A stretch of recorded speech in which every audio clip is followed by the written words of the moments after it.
Hello my dear students, welcome back to organizational behavior. നമ്മൾ module 3 motivation theories ആണ് കണ്ടുകൊണ്ടിരിക്കുന്നത്.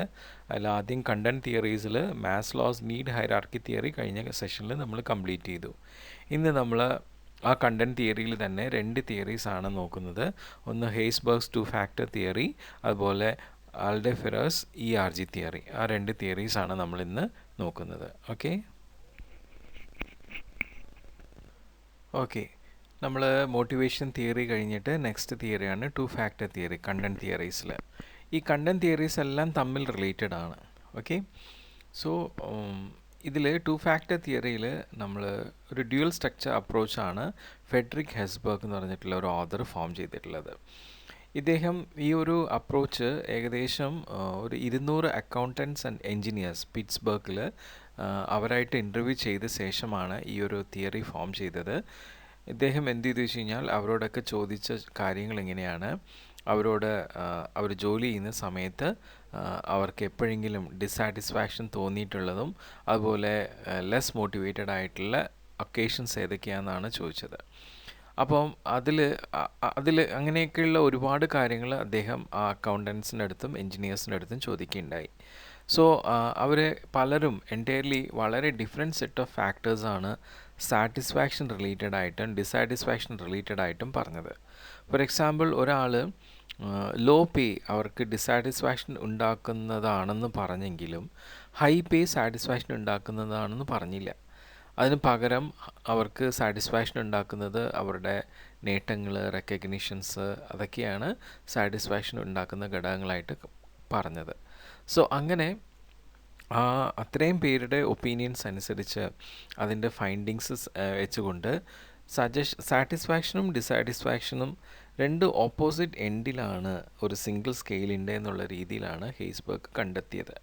അപ്പോൾ അതുകൊണ്ട് സാറ്റിസ്ഫൈഡ് ഡിസാറ്റിസ്ഫൈഡ് എന്നുള്ള രീതിയിൽ രണ്ട് സെറ്റുകൾ ഓഫ് ഫാക്ടേഴ്സ് അദ്ദേഹം കണ്ടെത്തി. അതിൽ ഒരു സെറ്റ് ഓഫ് ഫാക്ടേഴ്സ് സാറ്റിസ്ഫാക്ഷൻ തരുന്നതും ഡിസാറ്റിസ്ഫാക്ഷൻ തരുന്നതുമായിട്ടുള്ള രണ്ട് സെറ്റ് ഓഫ് ഫാക്ടേഴ്സ്. അപ്പം ഏത് സെറ്റ് ഓഫ് ഫാക്ടേഴ്സാണ് സാറ്റിസ്ഫാക്ഷൻ തരുന്നത് അതിനെ മോട്ടിവേഷൻ ഫാക്ടേഴ്സ് അല്ലെങ്കിൽ മോട്ടിവേറ്റേഴ്സ് എന്നും അദ്ദേഹം വിളിച്ചു. അപ്പോൾ ഈ മോട്ടിവേറ്റിംഗ് ഫാക്ടേഴ്സ് അല്ലെങ്കിൽ മോട്ടിവേറ്റേഴ്സ് എന്ന് പറയുന്നത് എല്ലാം ജോബ് റിലേറ്റഡ് ആയിട്ടുള്ള ഫാക്ടേഴ്സാണ്.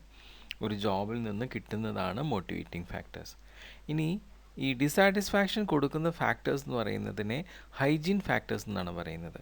ഈ ഹൈജീൻ ഫാക്ടേഴ്സ് എന്ന് പറയുന്നത് ജോബ് പെർഫോം ചെയ്യുന്ന വർക്ക് എൻവയോൺമെൻറ്റ് റിലേറ്റഡ് ആയിട്ടുള്ള ഫാക്ടേഴ്സാണ്.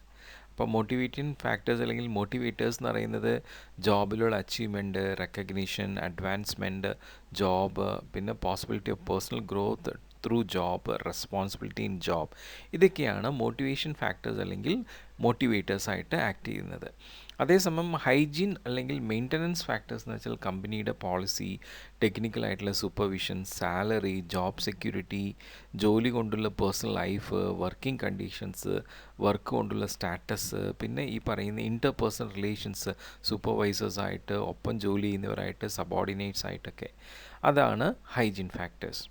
സോ ഇങ്ങനെയുള്ള മോട്ടിവേറ്റേഴ്സ് ആൻഡ് ഹൈജീൻ ഫാക്ടേഴ്സിനെ ബേസ് ചെയ്ത് നമ്മുടെ ഹെയ്സ്ബർഗ് മാനേജേഴ്സിൻ്റെ അടുത്ത് റെക്കമെൻഡ് ചെയ്തൊരു കാര്യം എന്താണെന്ന് വെച്ച് കഴിഞ്ഞാൽ, എംപ്ലോയിനെ മോട്ടിവേറ്റ് ചെയ്യുമ്പോൾ ആദ്യം അവരുടെ ഹൈജീൻ ഫാക്ടേഴ്സിനെ കുറിച്ചുള്ള ശ്രദ്ധ, അതിന് ഹൈജീൻ ഫാക്ടേഴ്സിനെ നന്നായിട്ട് കെയർ ചെയ്യണം.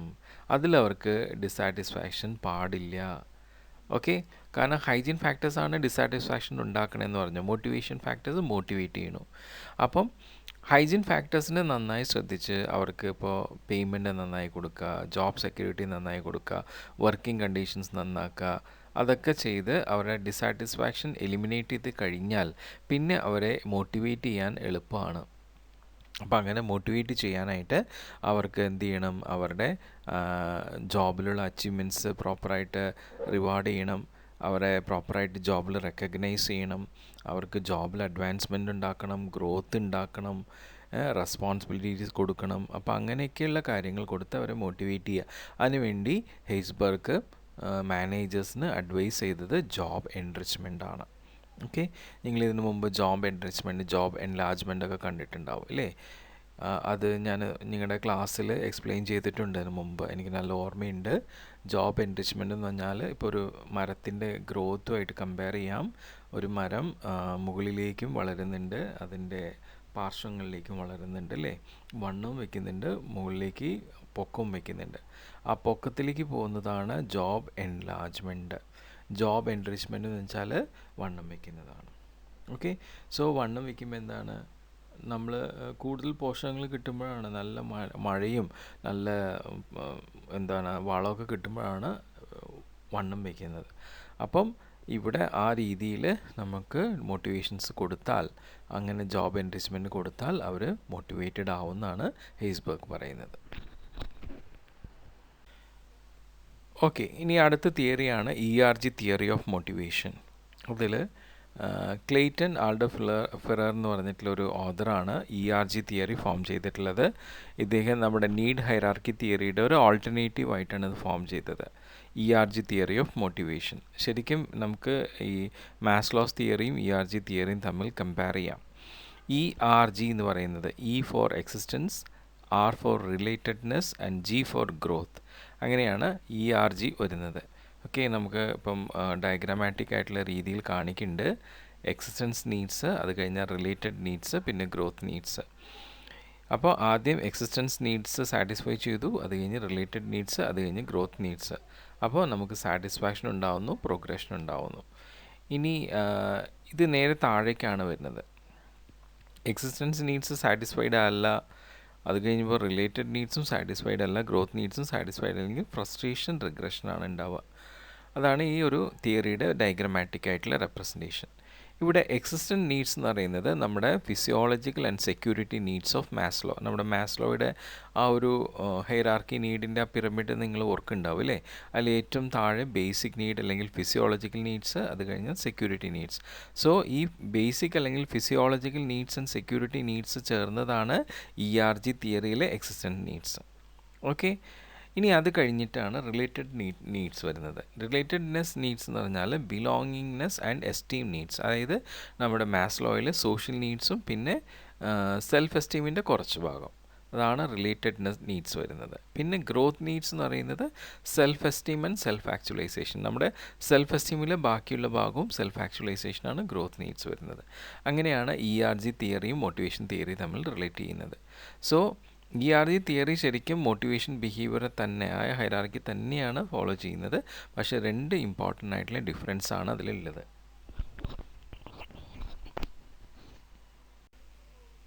അപ്പോൾ ERG തിയറിയും motivation Maslow's need hierarchy theory തമ്മിലുള്ള ഡിഫറൻസ് ആണ് ഇനി പറയുന്നത്.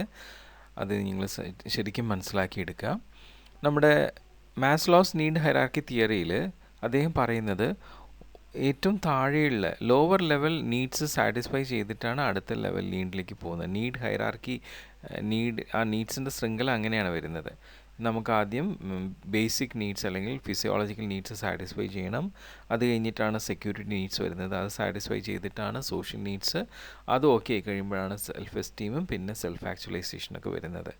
പക്ഷേ ERG തിയറി പറയുന്നത് ഇങ്ങനെയാണ്, ഒരേ സമയത്ത് തന്നെ എല്ലാ നീഡ്സും ഒരുപോലെ തന്നെ സാറ്റിസ്ഫൈ ചെയ്യിക്കാം, ഒരേ സമയത്ത് തന്നെ മോട്ടിവേറ്റഡ് ആവും, അത് സാറ്റിസ്ഫൈഡ് ആവും എന്ന് പറയുകയാണ്. ഇപ്പോൾ ഒരു ആൾ ഡിസയർ ഫോർ മണി അല്ലേ, നമുക്ക് പൈസ ഇല്ലാതെ ജീവിക്കാൻ പറ്റില്ല, അത് എക്സിസ്റ്റൻസ് ആണ്. അതിനൊപ്പം തന്നെ നല്ല ഫ്രണ്ട്ഷിപ്സും നോക്കുന്നുണ്ടാവും, ദാറ്റ് ഈസ് റിലേറ്റഡ്നെസ്. അതിൻ്റെ കൂടെ തന്നെ അയാൾക്ക് നന്നായിട്ട് പുതിയ സ്കിൽസ് പഠിക്കണം എന്നുള്ള ഒരു ഓപ്പർച്യൂണിറ്റിയും കണ്ടെത്തുകയാണ്, ദാറ്റ് ഈസ് ഗ്രോത്ത്. ഇത് മൂന്നും ഒരേ സമയം തന്നെ അയാൾക്ക് സ്വായത്തമാക്കാൻ പറ്റും എന്നാണ് പറയുന്നത്. സോ ERG തിയറി പറയുന്നത് എക്സിസ്റ്റൻസും റിലേറ്റഡ്നെസ്സും ഗ്രോത്ത് നീഡ്സും ഒരേ സമയം തന്നെ നേടാം, അതാണ് ഒരു വ്യത്യാസം. പിന്നെ രണ്ടാമത്തെ ഒരു വ്യത്യാസം എന്ന് പറയുന്നത് ERG തിയറി പറയുന്ന ഒരു എലമെൻ്റാണ്, ദാറ്റ് ഈസ് ഫ്രസ്ട്രേഷൻ റിഗ്രഷൻ എന്ന് പറയുന്നത് മാസ്ലോ നീഡ് ഹൈറാർക്കി തിയറിയിൽ മിസ്സിംഗ് ആണ്.